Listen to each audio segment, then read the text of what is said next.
विकसन से पृष्ठ संख्या 58 श्लोक संख्या 33। वे संदिग्ध अर्थ वाली स्मृति भूतल पर गिरी हुई रिद्धि, टूटी हुई श्रद्धा, भग्न हुई आशा, विघ्न युक्त सिद्धि, कलुषित बुद्धि और मिथ्या कलंक से भ्रष्ट हुई कीर्ति के समान जान पड़ती थी। लक्ष्मी का ये सब जो कला है, ये रजस गुण से मिलने से ऐसे हो जाता है। समझ में आया? संजय लक्ष्मी जी की कला बोले? हाँ, लक्ष्मी जी का जो कला है, हाँ, ये रजस गुण से जब मिलते हैं तो हालत ऐसे हो जाता है। ठीक है ना? अच्छा। तो संजय लक्ष्मी जी तो हमें रजस, जब हम कर्म करते तभी लक्ष्मी जी का आगमन होता है, ऐसा समझना गलत है क्या? नहीं, ये गलत है। क्यों? लक्ष्मी जी का जो है ना, हाँ, का दो रूप होता है। ठीक है ना? हाँ, एक जब हाथी पे बैठ के आती है और एक उल्लू पे बैठ के आती है। ठीक है ना? अच्छा, हाँ, हाँ, हाँ। तो हाथी को बैठ के आते हैं जब आप उनका पति नारायण को आप संतुष्ट कर लेंगे तो आपका वहां पे स्थिर होके बैठ जाएगी। और अच्छा। नहीं तो आप कर्म करके आप करेंगे तो आपको उल्लू बना के, अच्छा, बना के वहां आपको, है कि नहीं, भगाती रहेगी अपनी। भगाती रहेगी आपको, है कि नहीं? यही बात है। Thank you sensei. तो इसलिए लक्ष्मी जी को प्राप्ति करने के लिए आपको नारायण जी की तो सेवा करना पड़ेगा। ठीक है ना? Thank you sensei. फिर से पढ़ते हैं एक बार श्लोक संख्या 33। लक्ष्मी जी चोर के पास भी लक्ष्मी का बहुत आते हैं, चोर डाकुओं के पास। और क्या होता है, उनको उल्लू बना के चली जाती है। लक्ष्मी आने से उनको जेल में भेजना पड़ता है, उनको हालत खराब करके वो क्या करती है, वो चली जाती है। ठीक है ना? हाँ सेंसे, मतलब वो आती नहीं है, जो पहले की लक्ष्मी होती है वो भी चली जाती है चोर के पास से। हाँ सेंसे। तो सॉरी सेंसे, ये रजस के साथ जुड़ेंगे तब उल्लू लक्ष्मी बताए। उल्लू तो आप सोचिए कि मैं कर्म करके, हाँ, कर्म मतलब ये जो मेहनत करके मैं अपना संसार में मेहनत करके मैं बनाऊं, हाँ, ये गलत चला। अच्छा, चला वाला हो जाएगा। ठीक है ना? ठीक है सेंसे, थैंक यू सेंसे। श्लोक संख्या 33। सेंसी, वो वाला श्लोक आप हमेशा पढ़ाते हैं, थोड़ा भूल गई हूँ। वो श्लोक क्या है सेंसी जो आप पढ़ाते हैं? नारिकेल पदाम्बुजम समायाति यदा लक्ष्मी। हाँ सेंसी, समायाति यदा लक्ष्मी नारिकेल पदाम्बुजम। फिर समायाति, वही है गजभुक्त कपित्थवत्। Thank you sensei. लेकिन जब आती है और जाती है, ऐसे दो, उनका रूप अलग अलग होता है। ठीक है ना? Thank you sensei. तो हमें उल्लू वाली लक्ष्मी नहीं, गज लक्ष्मी के पीछे। जो स्थिर लक्ष्मी, जो लक्ष्मी आएगी और अपने यहाँ पे बैठेगी। तो इसलिए लक्ष्मी जो है तो ऋषि महर्षि के पास कैसे आती है? गज, हाथी पे सवार होके गज लक्ष्मी वहां पे स्थिर होके वहां बैठ जाती है। ठीक है ना? और रावण के पास आती तो उसको ध्वंस कर देती है कि नहीं? Thank you sensei. श्लोक संख्या 33 फिर से पढ़ रहे हैं एक बार।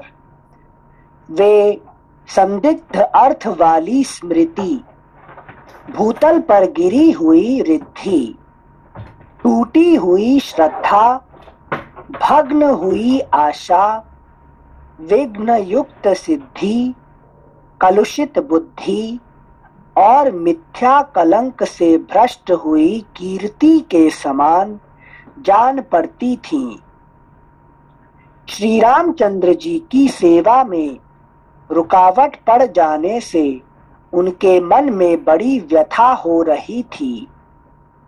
राक्षसों से पीड़ित हुई मृग शावक नयनी अबला सीता असहाय की भांति इधर उधर देख रही थी। उनका मुख प्रसन्न नहीं था, उस पर आंसुओं की धारा बह रही थी और नेत्रों की पलकें काली एवं टेढ़ी दिखाई देती थीं। वे बारंबार लंबी सांस खींचती थीं।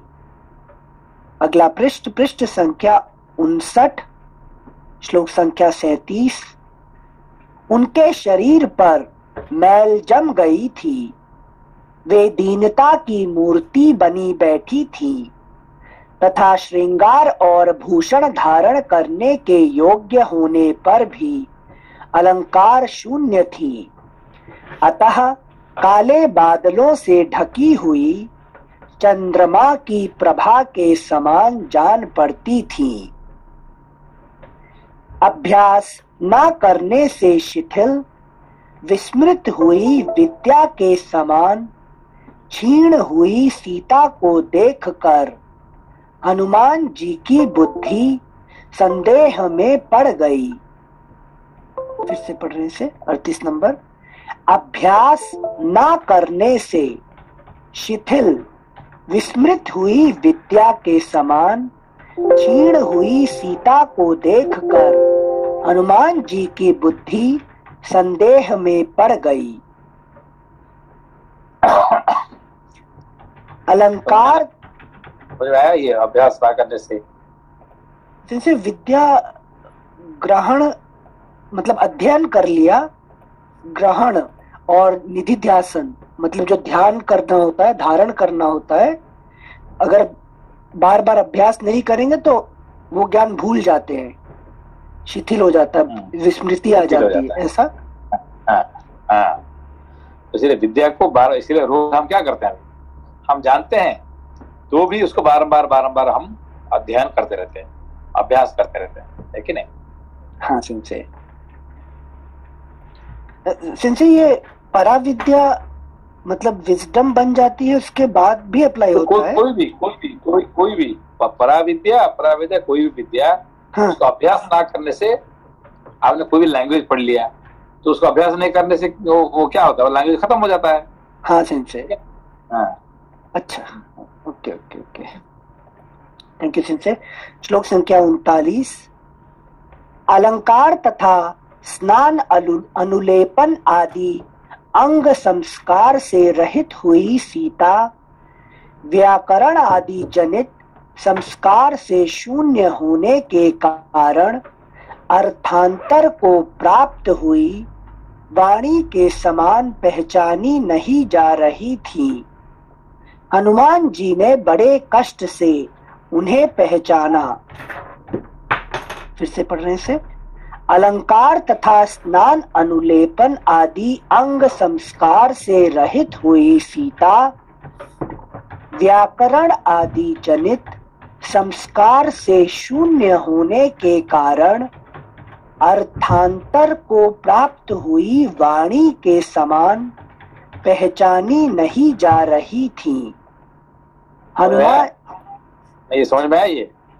ये जैसे पहला वाला समझ में आया कि अंग संस्कार यानी स्नान, आभूषण धारण करना, वो जो स्नान अनुलेपन होता है उसका त्याग कर चुकी है तो अलंकार नहीं कर रही है। कैसे? वैसे ही जैसे वाणी व्याकरण आदि से के संस्कार से शून्य हो जाए तो व्याकरण का कोई आभूषण नहीं रह जाता, वो अलंकार रहित हो जाती है, तो उसका कुछ अर्थ नहीं होता। ऐसा सेंस है? कोई भी आपने कोई शब्द कहेंगे उसमें व्याकरण नहीं रहने से क्या होता है, मीनिंगलेस का कोई मीनिंग हो जाता, मीनिंगलेस होता है। ऐसे ही बिना है कि नहीं उसका आभूषण, बिना कोई ये नहीं रहने से वो सीता जी ऐसे दिखाई पड़ती है, ठीक है ना? हाँ सेंसे, थैंक यू सेंसे। लेकिन हनुमान जी को तो व्याकरण, नव व्याकरण अधिष्ठाता उस रूप में जो जानते हैं, हनुमान जी ने बड़े कष्ट से उन्हें पहचाना, मतलब पहचान गए फिर भी, बिकॉज अच्छा अच्छा, क्यों पहचाने में इतने देर क्यों हुआ?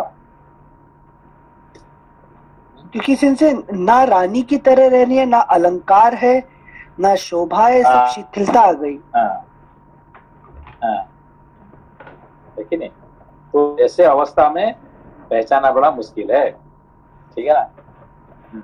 अच्छा, मतलब रजस के साथ ज्वाइन कर ले जाओ तो जो परम शांति होती है वो भी अपना आभूषण खो देती है, सीता जी भी। अच्छा अच्छा, श्लोक संख्या 4, सॉरी संजय कुछ बोल रहे थे? 40 है। हाँ संजय, श्लोक संख्या 40। उन विशाल लोचना सती साध्वी राजकुमारी को देखकर उन्होंने कारणों युक्तियों द्वारा उपादन करते हुए मन में निश्चय किया कि यही सीता है। उन दिनों श्री रामचंद्र जी ने विदेह कुमारी के अंगों में जिन जिन आभूषणों के होने की चर्चा की थी, वे ही आभूषण समूह इस समय उनके अंगों की शोभा बढ़ा रहे थे।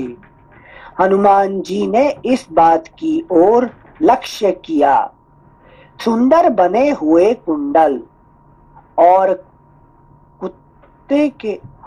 कुत्ते के दांतों की सी आकृति वाले त्रिकर्ण नामधारी कर्णफूल कानों में सुंदर ढंग से सुप्रतिष्ठित एवं सुशोभित थे। हाथों में कंगन आदि आभूषण थे, जिनमें मणि और मूंगे जड़े हुए थे।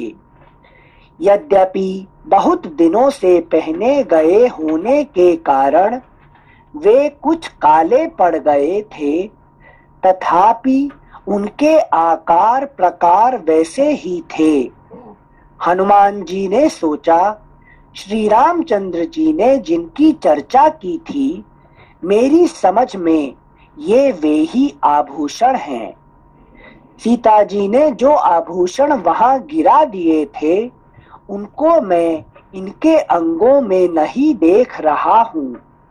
इनके जो आभूषण मार्ग में गिराए नहीं गए थे, वे ही ये दिखाई देते हैं, इसमें संशय नहीं है। उस समय वानरों ने पर्वत पर गिराए हुए सुवर्ण पत्र के समान जो सुंदर पीला वस्त्र और पृथ्वी पर पड़े हुए उत्तमोत्तम बहुमूल्य एवं बजने वाले आभूषण देखे थे, वे इन्हीं के गिराए हुए थे। यह वस्त्र बहुत दिनों से पहने जाने के कारण यद्यपि बहुत पुराना हो गया है, तथापि इसका पीला रंग अभी तक उतरा नहीं है। यह भी वैसा ही कांतिमान है जैसा वह दूसरा वस्त्र था। ये सुवर्ण के समान गौर अंग वाली श्री रामचंद्र जी की प्यारी महारानी हैं, जो अदृश्य हो जाने पर भी उनके मन से विलग नहीं हुई हैं। ये वे ही सीता हैं, जिनके लिए श्री रामचंद्र जी इस जगत में करुणा, दया, शोक और प्रेम, इन 4 कारणों से संतप्त होते रहते हैं। 49 एक बार फिर से पढ़ रहे हैं। ये वे ही सीता हैं, जिनके लिए श्री रामचंद्र जी इस जगत में करुणा, दया, शोक और प्रेम, इन 4 कारणों से संतप्त होते रहते हैं। एक स्त्री खो गई, यह सोचकर उनके हृदय में करुणा भर आती है। वह हमारे आश्रित थी, यह सोचकर वे दया से द्रवित हो उठते हैं। मेरी पत्नी ही मुझसे बिछुड़ गई, इसका विचार करके वे शोक से व्याकुल हो उठते हैं, तथा मेरी प्रियतमा मेरे पास नहीं रही, ऐसी भावना करके उनके हृदय में प्रेम की वेदना होने लगती है। सिंसे सीता जी एक है, राम जी भी एक है, लेकिन जो भावना उत्पन्न हो रही है वो अलग अलग रूप में उनको समझकर चार भाव व्यक्त कर रहे हैं, करुणा, दया, शोक और प्रेम। मतलब सिंसे चारों भाव एक साथ क्यों आएंगे? मतलब मैं अपना इंडिविजुअल लाइफ में देखता हूं तो या तो दुखी होता हूं या फिर ज्यादा से ज्यादा इच्छा होती है कि ये इतना बुरा क्यों हो रहा है किसी के साथ। तो चारों भावना एक साथ तो कैसे रूप में देख पाओगे? एक ही भाव बड़ी मुश्किल। हाँ। ये जो प्रकृति और पुरुष का जो मिलन होता है, ऐसे ही अलग भावना अलग अलग इससे होता है इसमें, लेकिन ये प्रकृति पुरुष का मिलन है ये, है ना? अच्छा, पुरुष है तो अकेला है, पुरुष जो है is always alone, right? Okay, but by remaining alone it feels that lonely sometimes. Okay, that aloneness sometimes turn to become loneliness. Acha. Okay. That's why it creates the prakriti. It remains with the prakriti, then all this kind of emotions, bhavana comes, emotion comes. Okay. ठीक है ना? Thank you, Sensei. Actually, we came alone and will go alone. है कि नहीं? संसार में हम अकेला आते हैं, अकेला जाते हैं. But in between, we get into different people and get into different emotions, isn't it? Yeah, बिल्कुल. So we will not carry any of them. We will go alone only. है कि नहीं? हाँ. Yes, Sensei. तो मतलब ये पुरुष और प्रकृति का मिलन के होने से भावना है. भावना इसलिए सब ये होता है कि नहीं? All these things generate. अच्छा, even to Ram, meaning the ज्ञान मूर्ति, will get this emotion, करुणा, दया, शोक और प्रेम. यहाँ पे जो देखा आदि, don't take it आदि दैविक, you always take from the आदि भौतिक और आध्यात्मिक. अच्छा, ठीक है ना?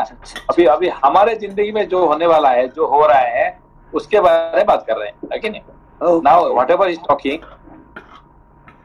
what is happening right now. Okay.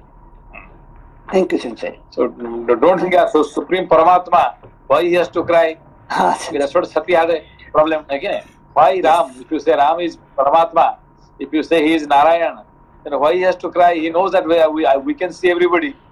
Okay, is there? Okay, you can go and simply kill the Ravan and bring. Why you need to do all these things? Okay, so that is all later to be done.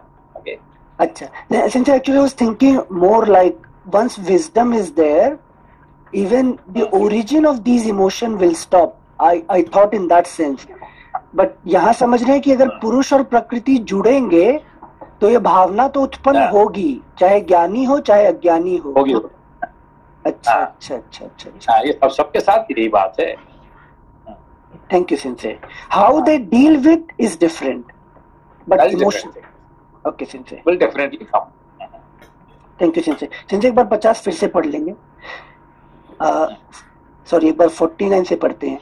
ये वे ही सीता हैं जिनके लिए श्री रामचंद्र जी इस जगत में करुणा, दया, शोक और प्रेम, इन चार कारणों से संतप्त होते रहते हैं.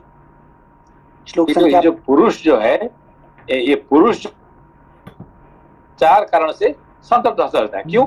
क्योंकि प्रकृति से जुड़े होने के कारण से. हाँ, क्या ना? प्रकृति से जुड़े नहीं होने से ये सब है कि नहीं, जन्म नहीं होगा. हाँ, ठीक है ना? ये चार क्या करुणा, दया, शोक और प्रेम. हाँ. अच्छा, मतलब सिंसे ये रस नहीं है, these are emotions different type. ये वो टेस्ट नहीं करना चाहता है, जस्ट एसोसिएशन विद प्रकृति, this will definitely come, definitely come. Okay, अच्छा अच्छा, you cannot avoid, it definitely it has to come, है कि नहीं? हमारे जिंदगी में हम किसके साथ रहने से, ठीक है, रोज की ये रोज होता है कि नहीं होता है? हाँ, कभी कभी करुणा आ जाता है, कभी दया आ जाता है, कभी शोक आ जाता है, कभी प्रेम आ जाता है, इसमें चारों में अल्टरनेटिव घूमता रहता है, ठीक है ना? Thank you sensei. श्लोक संख्या 50। एक स्त्री खो गई, यह सोचकर उनके हृदय में करुणा भर आती है, वह हमारे आश्रित थी, यह सोचकर वे दया से द्रवित हो उठते हैं। मेरी पत्नी ही मुझसे बिछुड़ गई, इसका विचार करके वे शोक से व्याकुल हो उठते हैं, तथा मेरी प्रियतमा मेरे पास नहीं रही, ऐसी भावना करके उनके हृदय में प्रेम की वेदना होने लगती है। अगला पृष्ठ, पृष्ठ संख्या 60। जैसा अलौकिक रूप श्री रामचंद्र जी का है, तथा जैसा मनोहर रूप एवं अंग प्रत्यंग की सुघड़ता इन देवी सीता में है, इसे देखते हुए कजरारे नेत्रों वाली सीता उन्हीं के योग्य पत्नी है। इन देवी का मन श्री रघुनाथ जी में और श्री रघुनाथ जी का मन इनमें लगा हुआ है, इसीलिए ये तथा धर्मात्मा श्री राम जीवित हैं। इनके मुहूर्त मात्र जीवन में भी यही कारण है, इनके मुहूर्त मात्र जीवन में भी यही कारण है। इनके बिछुड़ जाने पर भी भगवान श्री राम जो अपने शरीर को धारण करते हैं, शोक से शिथिल नहीं हो जाते हैं। यह उन्होंने अत्यंत दुष्कर कार्य किया है। इस प्रकार उस अवस्था में सीता का दर्शन पाकर पवन पुत्र हनुमान जी बहुत प्रसन्न हुए। वे मन ही मन भगवान श्री राम के पास जा पहुँचे, उनका चिंतन करने लगे, तथा सीता जैसी साध्वी को पत्नी रूप में पाने से उनके सौभाग्य की भूरी भूरी प्रशंसा करने लगे। इस प्रकार श्री वाल्मीकि निर्मित आर्ष रामायण आदि काव्य के सुंदर कांड में 15वां सर्ग पूरा हुआ। 14 सर्गः, अगला अध्याय। हनुमान जी का मन ही मन सीता जी के शील और सौंदर्य की सराहना करते हुए उन्हें कष्ट में पड़ी देख स्वयं भी उनके लिए शोक करना। परम प्रशंसनीया सीता और गुणाभिराम श्री राम की प्रशंसा करके वानर श्रेष्ठ हनुमान जी फिर विचार करने लगे। लगभग 2 घड़ी तक कुछ सोच विचार करने पर उनके नेत्रों में आंसू भर आए और वे तेजस्वी हनुमान सीता के विषय में इस प्रकार विलाप करने लगे। अहो, जिन्होंने गुरुजनों से शिक्षा पाई है, उन लक्ष्मण के बड़े भाई श्री राम की प्रियतमा पत्नी सीता भी यदि इस प्रकार दुख से आतुर हो रही हैं, तो यह कहना पड़ता है कि काल का उल्लंघन करना सभी के लिए अत्यंत कठिन है। जैसे वर्षा ऋतु आने पर भी देवी गंगा अधिक क्षुब्ध नहीं होती हैं, उसी प्रकार श्री राम तथा बुद्धिमान लक्ष्मण के अमोघ पराक्रम का निश्चित ज्ञान रखने वाली देवी सीता भी शोक से अधिक विचलित नहीं हो रही हैं। सीता के शील स्वभाव, अवस्था और बर्ताव श्री राम के ही समान हैं। उनका कुल भी उन्हीं के तुल्य महान है। अतः श्री रघुनाथ जी विदेह कुमारी सीता के सर्वथा योग्य हैं तथा ये कजरारे नेत्रों वाली सीता भी उन्हीं के योग्य हैं।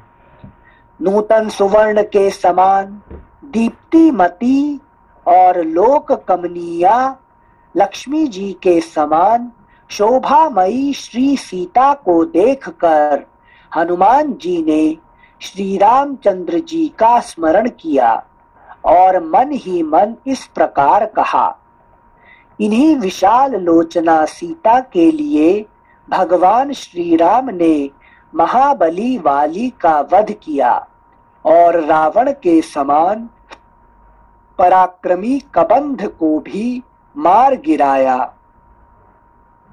श्लोक संख्या 7 फिर से पढ़ रहे हैं। इन्हीं विशाल लोचना सीता के लिए भगवान श्री राम ने महाबली वाली का वध किया और रावण के समान पराक्रमी कबंध को भी मार गिराया। इन्हीं के लिए श्री राम ने वन में पराक्रम करके भयानक पराक्रमी राक्षस विराध को भी उसी प्रकार युद्ध में मार डाला जैसे देवराज इंद्र ने शंबरासुर का वध किया था। अगला पृष्ठ संख्या 61, श्लोक संख्या 9।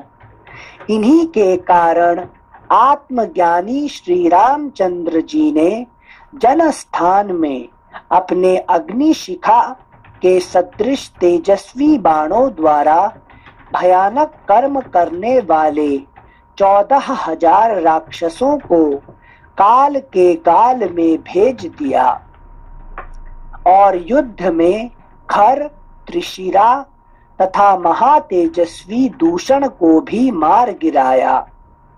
वानरों का वह दुर्लभ ऐश्वर्य जो वाली के द्वारा सुरक्षित था, इन्हीं के कारण विश्व विख्यात सुग्रीव को प्राप्त हुआ है।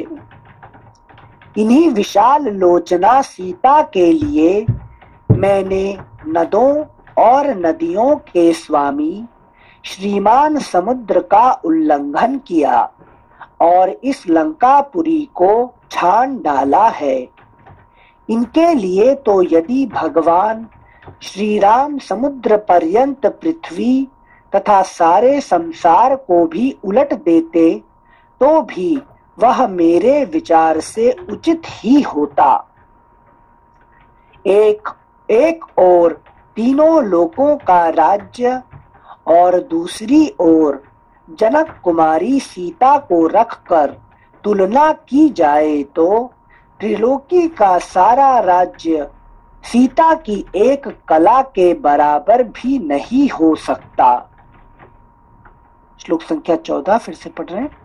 एक ओर तीनों लोकों का राज्य और दूसरी ओर जनक कुमारी सीता को रखकर तुलना की जाए तो त्रिलोकी का सारा राज्य सीता की एक कला के बराबर भी नहीं हो सकता। ये धर्मशील मिथिला नरेश महात्मा राजा जनक की पुत्री सीता पतिव्रत धर्म में बहुत दृढ़ है। जब हल्के मुख फाल से खेत जोता जा रहा था उस समय ये पृथ्वी को फाड़कर कमल के पराग की भांति क्यारी की सुंदर धूलों से लिपटी हुई प्रकट हुई थी। जो परम पराक्रमी श्रेष्ठ शील स्वभाव वाले और युद्ध से कभी पीछे ना हटने वाले थे, उन्हीं महाराज दशरथ के ये यशस्विनी ज्येष्ठ पुत्र वधू हैं। धर्मज्ञ, कृतज्ञ एवं आत्मज्ञानी भगवान श्री राम की ये प्यारी पत्नी सीता इस समय राक्षसियों के वश में पड़ गई हैं। ये केवल पति प्रेम के कारण सारे भोगों को लात मारकर विपत्तियों का कुछ भी विचार न करके श्री रघुनाथ जी के साथ निर्जन वन में चली आई थी।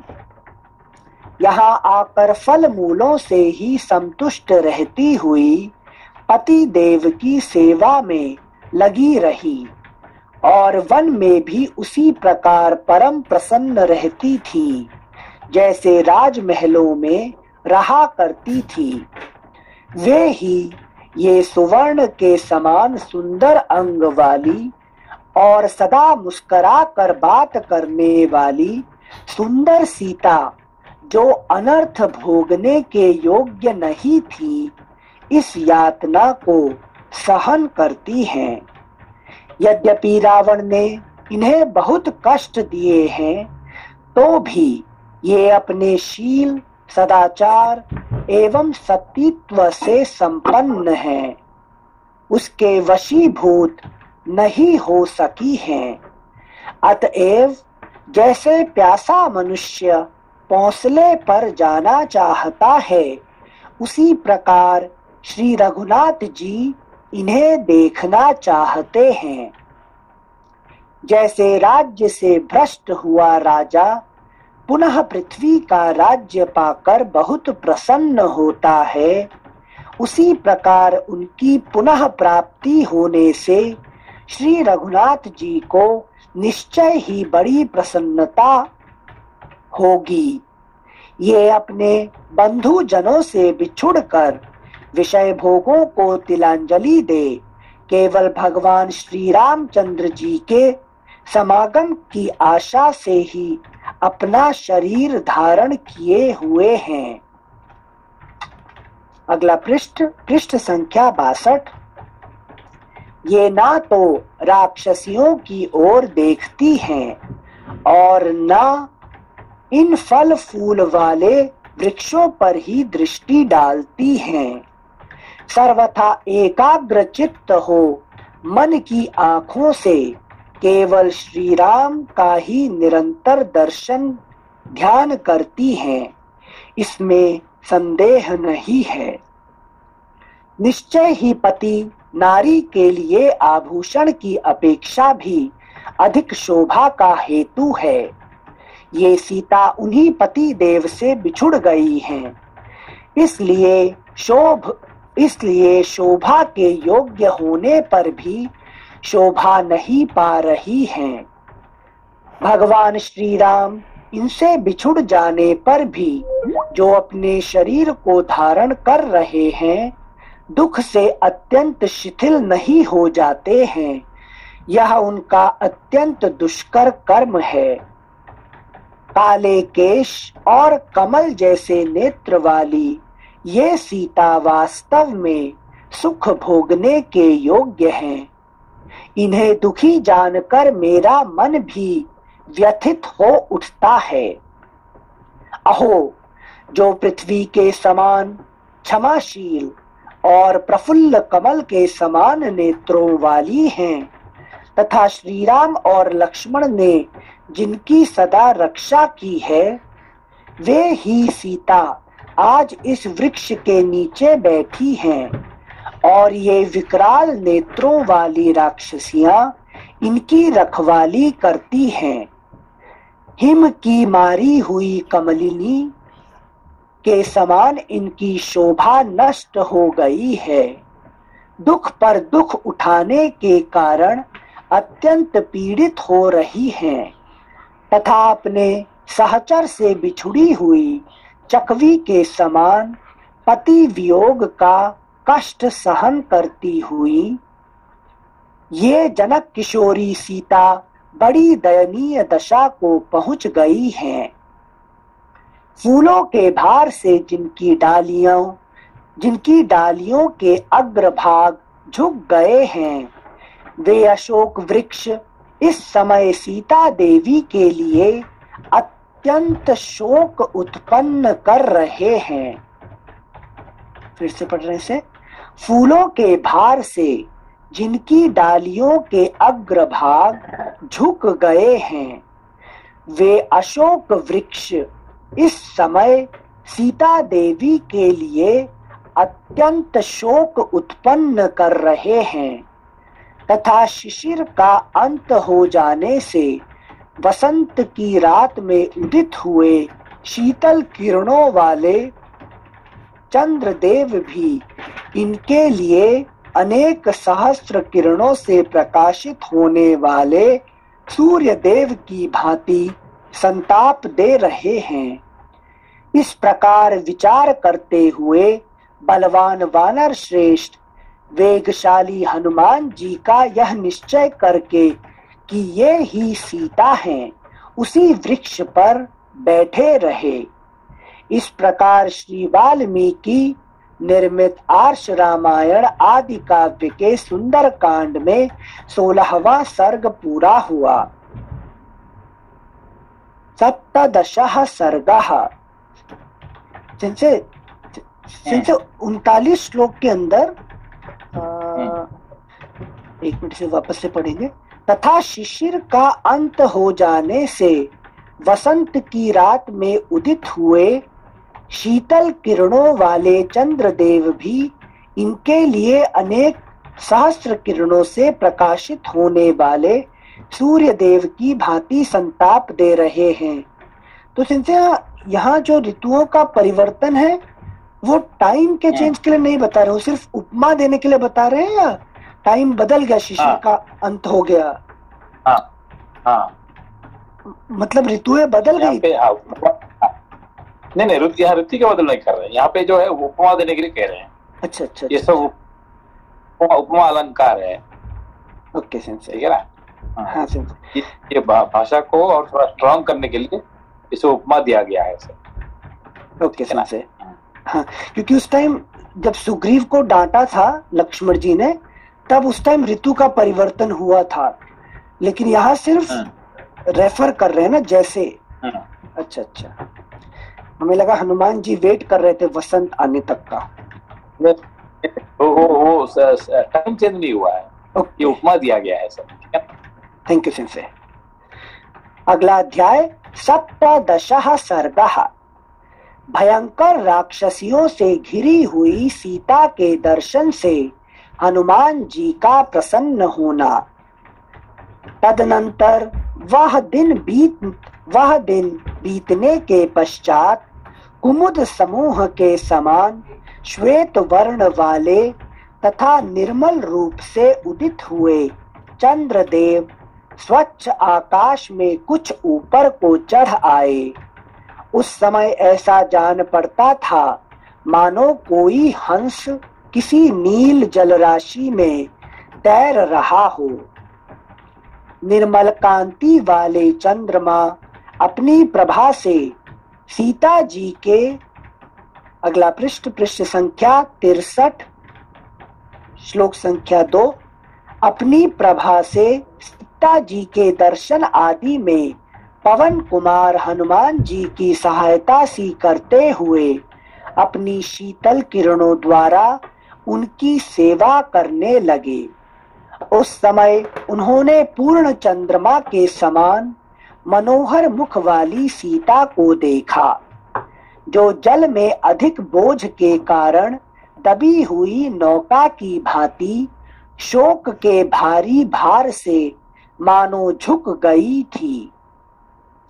वायुपुत्र हनुमान जी ने जब विदेह कुमारी सीता को देखने के लिए अपनी दृष्टि दौड़ाई, तब उन्हें उनके पास ही बैठी हुई भयानक दृष्टि वाली बहुत सी राक्षसियां दिखाई दी। उनमें से किसी के एक आंख थी तो दूसरी के एक कान। किसी किसी के कान इतने बड़े थे कि वह उन्हें चादर की भांति ओढ़े हुए थी। किसी के कान ही नहीं थे और किसी के कान ऐसे दिखाई देते थे मानो खूंटे गड़े हुए हों। किसी किसी की सांस लेने वाली नाक उसके मस्तक पर थी। किसी किसी की सांस लेने वाली नाक उसके मस्तक पर थी। किसी का शरीर बहुत बड़ा था और किसी का बहुत उत्तम। किसी की गर्दन पतली और बड़ी थी। किसी के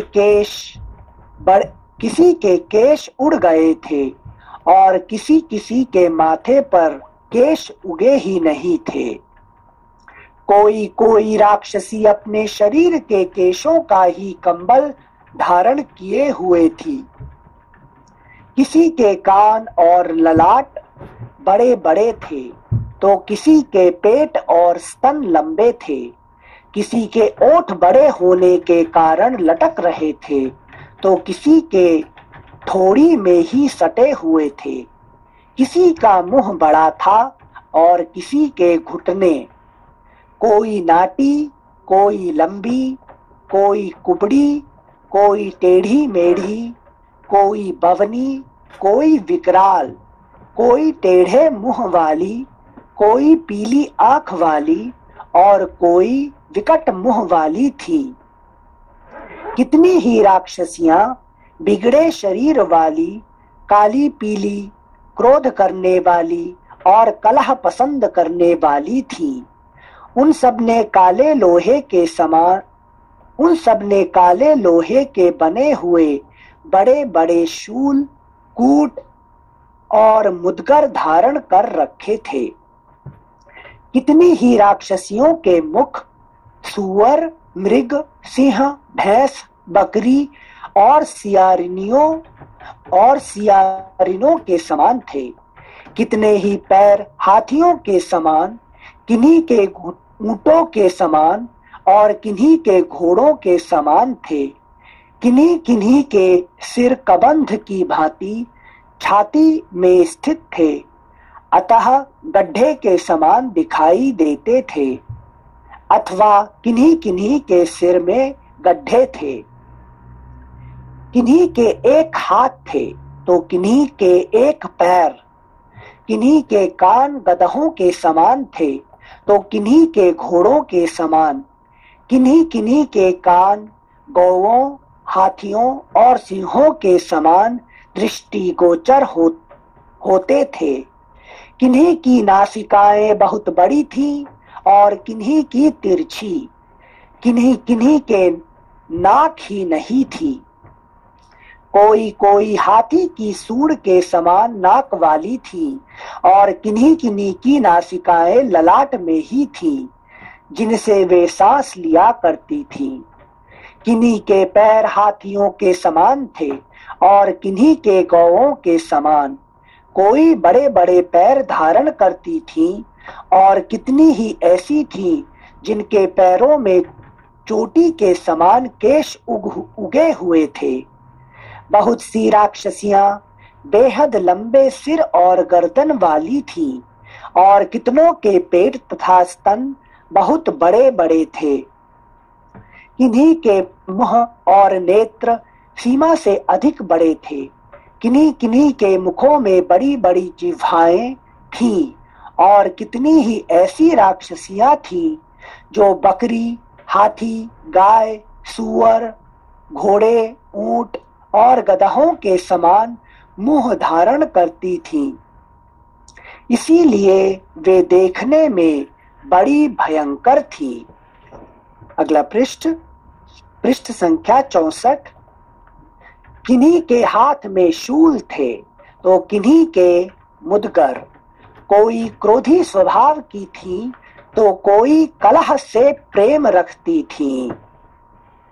कोई क्रोधी स्वभाव की थी तो कोई कलह से प्रेम रखती थी। धुएं जैसे केश और विकृत मुख वाली कितनी ही विकराल राक्षसियां सदा मद्यपान किया करती थीं। मदिरा और मांस उन्हें सदा प्रिय थे। कितनी ही अपने अंगों में रक्त और मांस का लेप लगाए रहती थीं। रक्त और मांस ही उनके भोजन थे। उन्हें देखते ही रोंगटे खड़े हो जाते थे। कपि श्रेष्ठ हनुमान जी ने उन सबको देखा। वे उत्तम शाखा वाले उस अशोक वृक्ष को चारों ओर से घेर कर उससे थोड़ी दूर पर बैठी थी और सती साध्वी राजकुमारी सीता देवी उसी वृक्ष के नीचे उसकी जड़ से सटी हुई बैठी थी। उस समय शोभाशाली हनुमान जी ने जनक किशोरी जानकी जी की ओर विशेष रूप से लक्ष्य किया।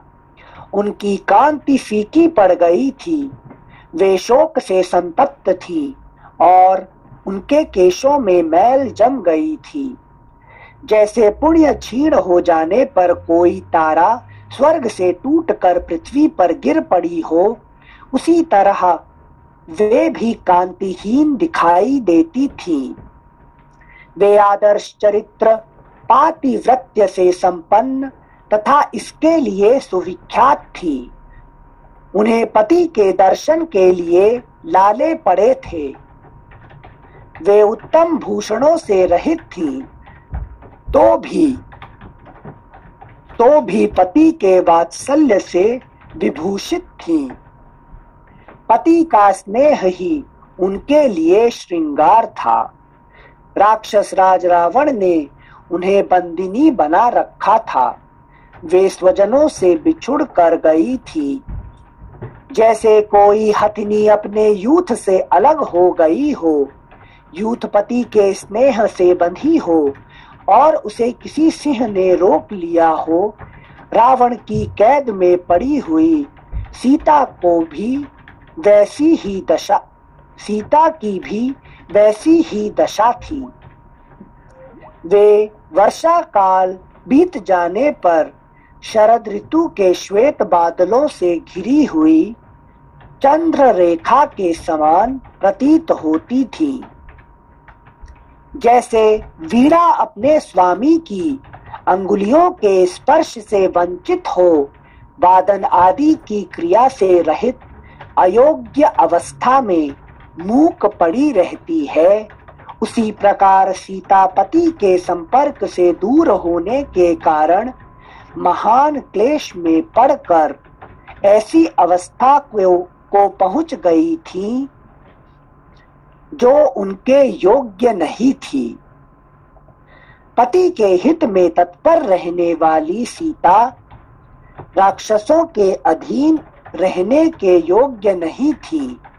वे शोक के सागर में डूबी हुई थी। क्रूर ग्रह से आक्रांत हुई रोहिणी की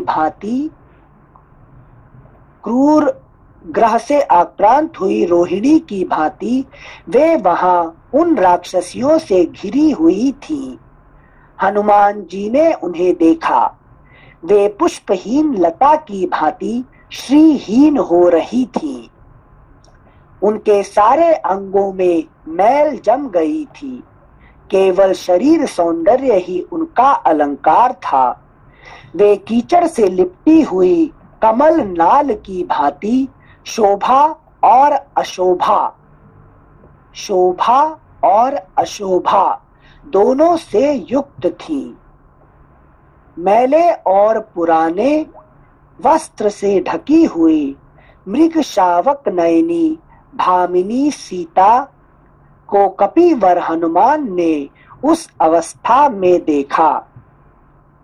यद्यपि देवी सीता के मुख पर दीनता छा रही थी, तथापि अपने पति के तेज का स्मरण हो आने से उनके हृदय से वह दैन्य दूर हो जाता था। कजरारे नेत्रों वाली सीता अपने शील से ही सुरक्षित थी। उनके नेत्र मृग छौने के समान चंचल थे। वे डरी हुई मृग कन्या की भांति सब ओर सशंक दृष्टि से देख रही थी। अपने उच्छ्वासों से पल्लवधारी वृक्षों को दग्ध सी करती जान पड़ती थी।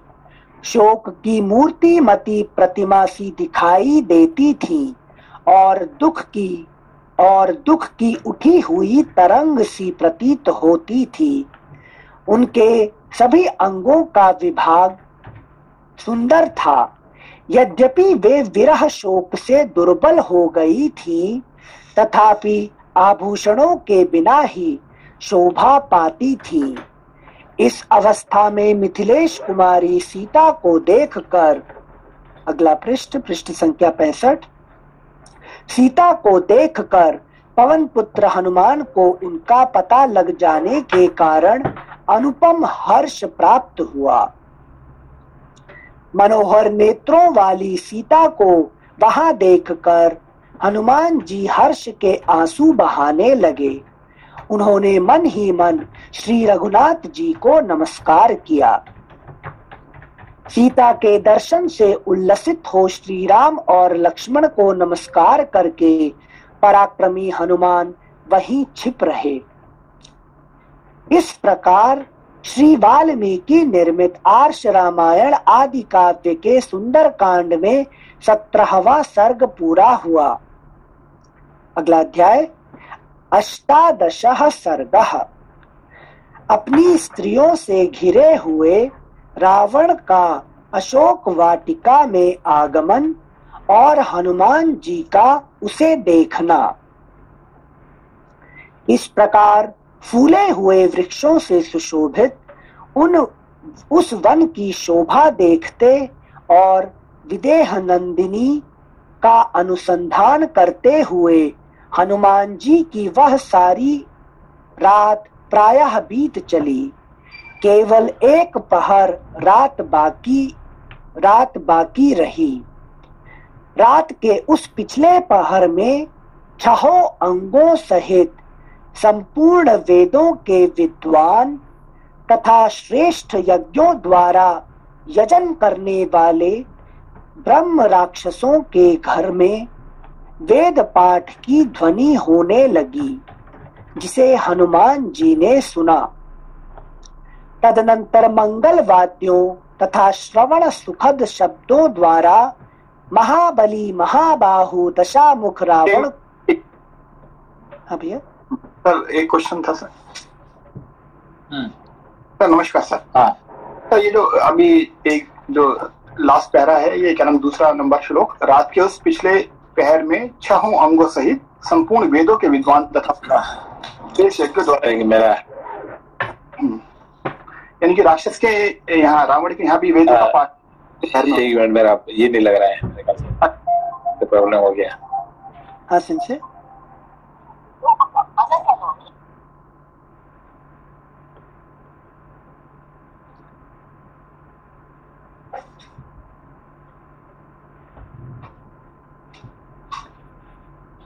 भैया जब तक भैया ज्वाइन करते तब तक हम पीछे तक पढ़ लेते हैं एक बार। जी जी बिल्कुल।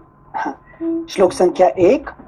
इस प्रकार फूले हुए वृक्षों से सुशोभित उस वन की शोभा देखते और विदेह नंदिनी का अनुसंधान करते हुए हनुमान जी की वह सारी रात प्रायः बीत चली।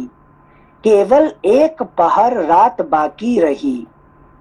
रात के उस पिछले पहर में 6 अंगों सहित संपूर्ण वेदों के विद्वान तथा श्रेष्ठ यज्ञों द्वारा, श्लोक संख्या 2 फिर से पढ़ रहे हैं, रात के उस पिछले पहर में 6 अंगों सहित। मुकेश जी कुछ कह रहे थे। हाँ जी सर, ये जो दूसरा श्लोक है ना सर, ये पिछले पहर में 6 अंगों सहित संपूर्ण वेदों के विद्वान तथा श्रेष्ठ यज्ञों द्वारा यजन करने वाले ब्रह्म राक्षसों के घर से वेद पाठ की ध्वनि होने लगी। सर, ये ब्रह्म राक्षस किस टाइप के होते हैं सर? इसको रावण के बारे में कहता है। रावण ब्रह्म राक्षस की तुलना किया जाता है यहाँ पे, है कि नहीं? क्योंकि यहाँ पे वेद ध्वनि हो रहे हैं मगर वो सारे गलत काम कर रहे हैं, है कि नहीं? तो हाँ, तो इसलिए वो ब्रह्म राक्षस की तुलना किया जाता है रावण की यहाँ पे। जो यानी कि जो मुनि लोग थे, ब्रह्म थे, वो गलत काम करते थे, राक्षस बोलते हैं।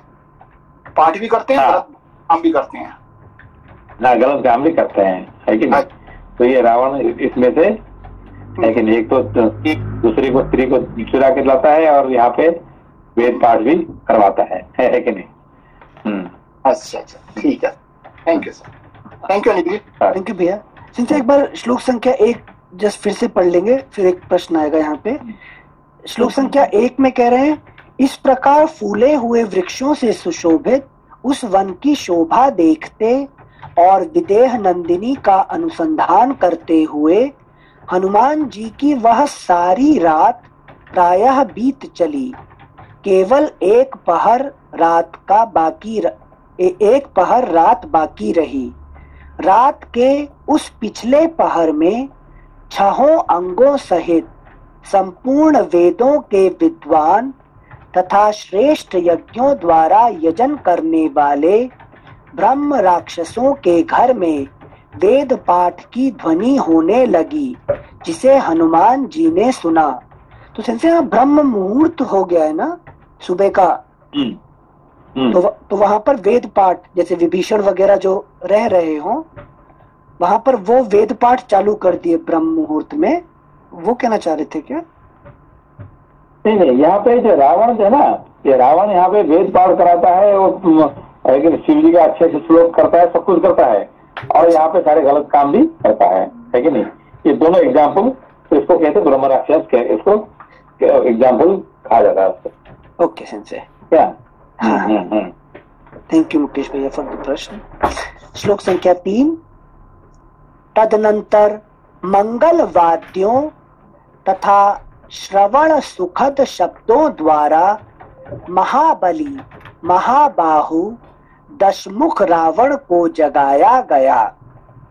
जागने पर महान भाग्यशाली एवं प्रतापी राक्षस राज रावण ने सबसे पहले विदेह नंदिनी सीता का चिंतन किया।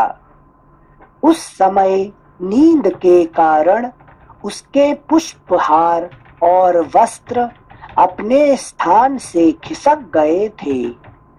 वह मदमत्त निशाचर काम से प्रेरित हो सीता के प्रति अत्यंत आसक्त हो गया था, अतः उस काम भाव को अपने भीतर छिपाए रखने में असमर्थ हो गया। उसने सब प्रकार के आभूषण धारण किए और परम उत्तम शोभा से संपन्न हो उस अशोक वाटिका में ही प्रवेश किया, जो सब प्रकार के फूल और फल देने वाले भांति भांति के वृक्षों से सुशोभित थी। नाना प्रकार के पुष्प उसकी शोभा बढ़ा रहे थे। बहुत से सरोवरों द्वारा वह वाटिका घिरी हुई थी। सदा मत वाले रहने वाले परम अद्भुत पक्षियों के कारण उसकी विचित्र शोभा होती थी। कितने ही नयनाभिराम क्रीड़ा मृगों से भरी हुई वह वाटिका भांति भांति के मृग समूहों से व्याप्त थी। बहुत से गिरे हुए फलों के कारण वहां की भूमि ढक गई थी। पुष्प वाटिका में मणि और सुवर्ण के फाटक लगे थे और उसके भीतर पंक्तिबद्ध वृक्ष बहुत दूर तक फैले हुए थे। वहां की गलियों को देखता हुआ रावण उस वाटिका में घुसा।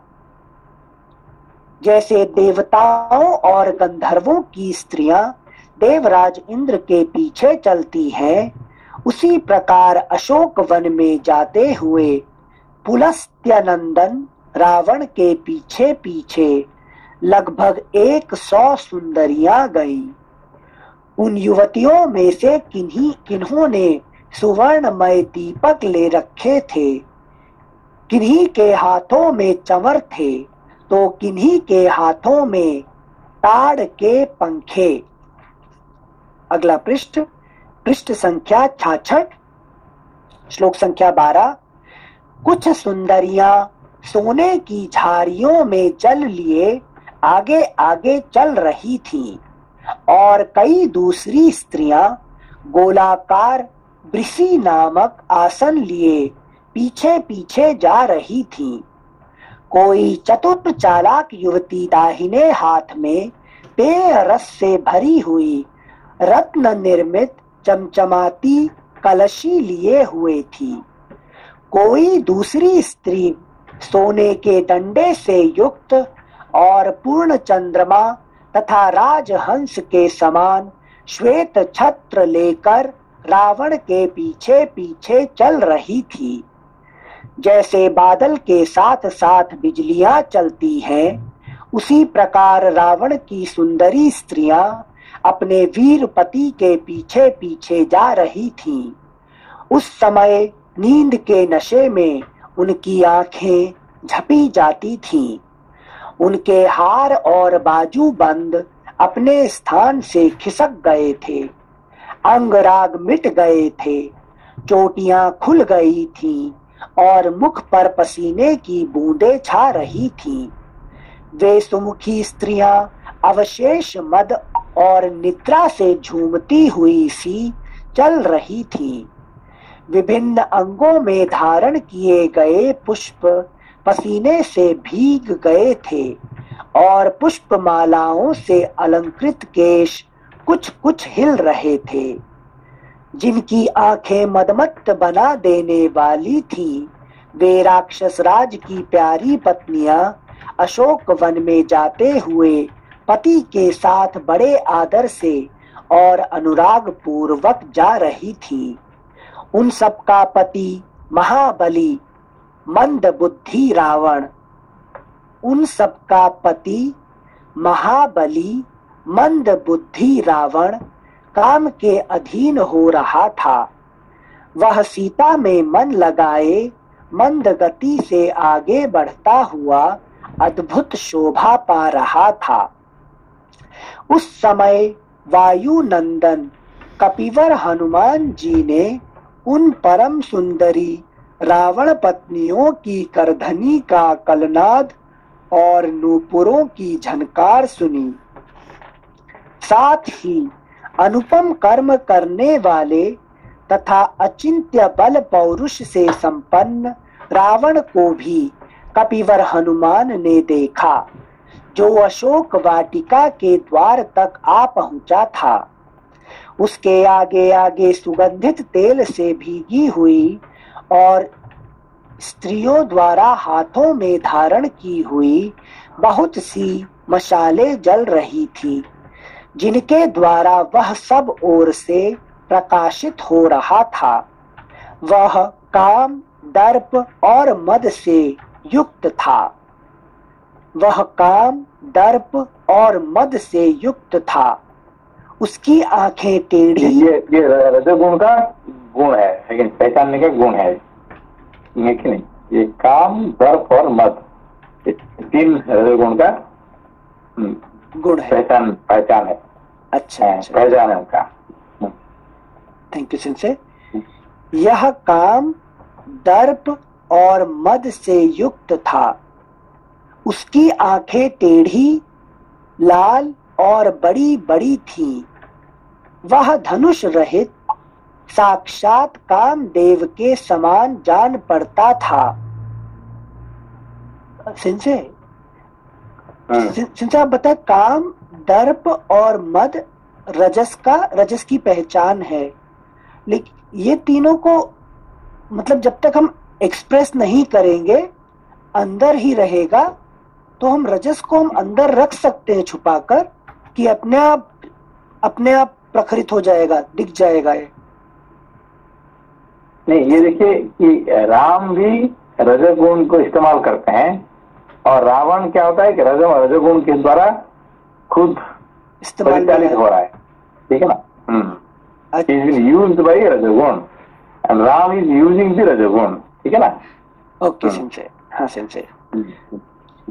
अच्छा, राम में भी ये गुण दिखेंगे, काम, दर्प और मद, लेकिन उनका यूज नहीं, वो गुण नहीं दिखेंगे राम में। उनका जो पॉजिटिव, जो रजस गुण का जो पॉजिटिव गुण देखेंगे आप राम में, और यहाँ का जो नेगेटिव गुण दिखेगा यहाँ पे। रजोगुण का दो प्रकार गुण होता है। एक होता है कि जैसे कि अपने कोई साधना करते हैं, वो भी रजस गुण है, लेकिन अभी आप पढ़ रहे हैं, अभी किसकी वजह से पढ़ रहे हैं? अभी रजस का पावर यूज करके सत्व, रजस का पावर है, ठीक है ना? तो रजस गुण का जो ये पॉजिटिव क्वालिटी है, और उसका नेगेटिव क्वालिटी कौन सा है? रजस उल्टा काम करेगा। जैसे देयर रजस इज जॉइनिंग विद तमस, वैसा वाला। अच्छा, ठीक है। हाँ सेंसे। श्लोक संख्या 23 फिर से पढ़ रहे हैं। वह काम, दर्प और मद से युक्त था, उसकी आंखें टेढ़ी, लाल और बड़ी बड़ी थी। वह धनुष रहित साक्षात कामदेव के समान जान पड़ता था। उसका वस्त्र धनुष रहित कामदेव, क्या वर्णन लिखिए। बात जैसे मतलब कामदेव की असली शक्ति उनके हाथ में धनुष रहता है, तो दूसरे पे धनुष कामदेव का जो असली शक्ति है उनका धनुष है। हाँ। और ये देखने में काम जैसे है, मगर उनका धनुष नहीं है। धनुष नहीं है, ठीक है ना। हाँ सिंह, मतलब वो काम से ग्रस्त है, वो काम को यूज नहीं कर सकते, धनुष से यूज नहीं कर रहे हैं, कामदेव उनको इस्तेमाल कर रहे हैं। ठीक है। Thank you Singh. श्लोक संख्या 24। उसका वस्त्र मथे हुए दूध के फेन की भांति श्वेत, निर्मल और उत्तम था। उसमें मोती के दाने और फूल टके हुए थे। वह वस्त्र उसके बाजूबंद में उलझ गया था और रावण उसे खींचकर सुलझा रहा था।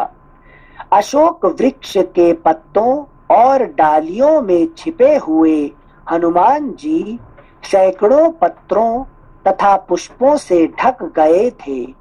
उसी अवस्था में उन्होंने निकट आए हुए रावण को पहचानने का प्रयत्न किया।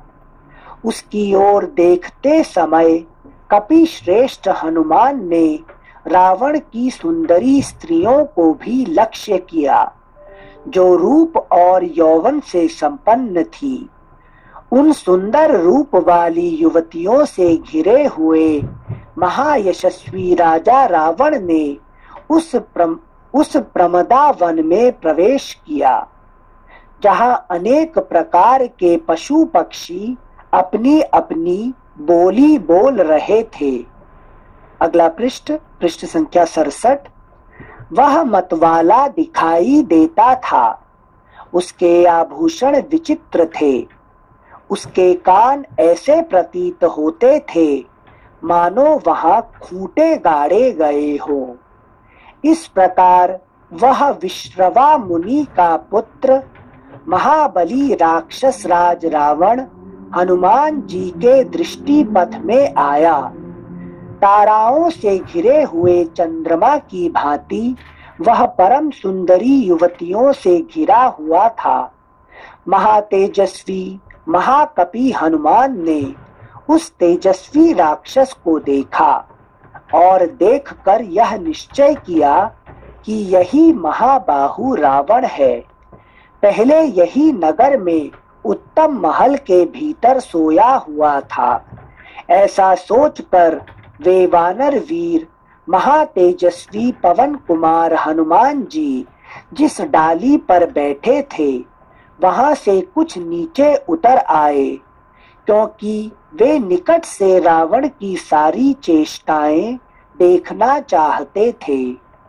यद्यपि मतिमान हनुमान जी भी बड़े उग्र तेजस्वी थे, तथापि रावण के तेज से तिरस्कृत से होकर सघन पत्तों में घुसकर छिप गए।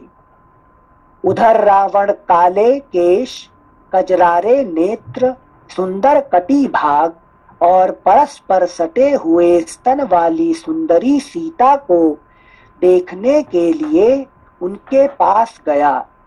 इस प्रकार श्री वाल्मीकि निर्मित आर्ष रामायण आदि काव्य के सुंदर कांड में 18वां सर्ग पूरा हुआ। ठीक है, प्रणाम सेंसे। नमस्ते सेंसे। कल सैटरडे है सेंसे, फिर परसों पढ़ेंगे। ओके, नमस्ते। नमस्ते सेंसे। नमस्ते।